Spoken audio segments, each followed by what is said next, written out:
I am what you might call a practicing atheist. I'm quite happy to be an atheist because I think actually God likes atheists better. We never ask him for anything. We're not bothering him all the time saying, oh God, please help me, I want this thing. And as a practicing atheist, there's certain things that I travel around the world, and no matter where I go, somebody called Gideon leaves me this book to read.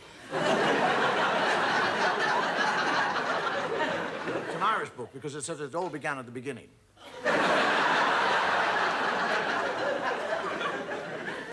There are certain things that, when I read the Bible, and I do read the Bible, that I find difficult to understand. I mean, if God has been there forever, what was he doing before he got to us?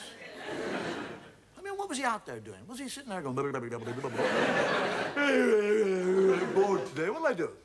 I mean, suddenly from nowhere, he suddenly decided to create a world. I'll make a world, that's what. Make a world, yes, that's what I'll do. Rivers, seas, boom, mountains. Boom, everything's there. I want a garden. I'd like a nice garden. Whack! Garden meat. Hate gardening. Need a garden. Ah, gardener, spit and dust. Adam. Hey! And he, Adam, never once says, where in the name of God did I come from? I mean, he's 40 years of age. He has no child, and he has no recall. He doesn't say, how did I get here? But he's quite happy. He just kind of trundles around the garden, working away. And God is looking at him. And he sees that Adam is happy.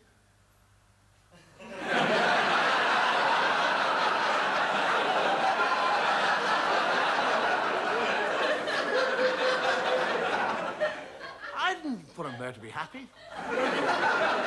I'll put a stop to that. And God, during the night, sneaks down like a thief and steals, doesn't ask, doesn't request, steals it. His rib. And from his rib, he makes woman.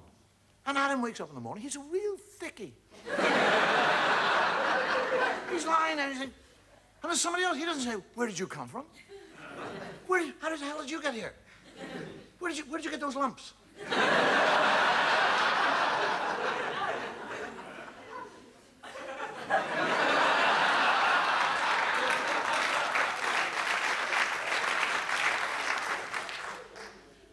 Just goes out and goes gardening.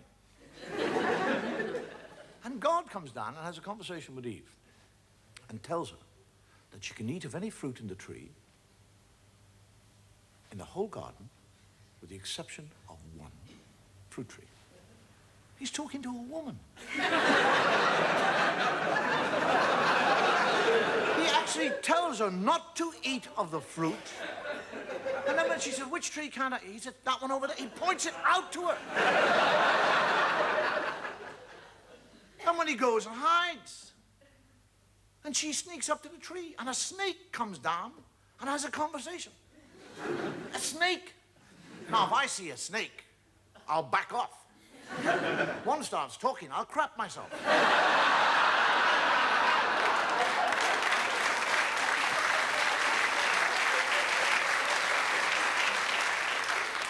And the snake actually convinces her to eat the apple, and she eats the apple. And when she eats the apple, she learns shame. That's what happens when you eat apples. Now, she's not ashamed that she's disobeyed God or that she's eaten the apple. She's ashamed of one part of her body. That's all.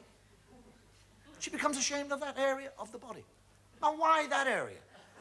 Why not her elbow? Her nose. Do you actually realize that if Eve had been ashamed of her nose, every woman in the world now would be ashamed of your noses? You'd all be sitting here tonight with little nose knickers on.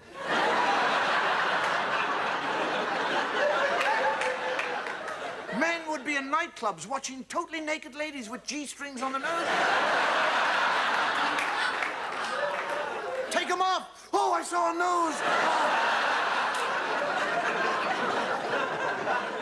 And this is the book that you'll go into court and place your hand upon.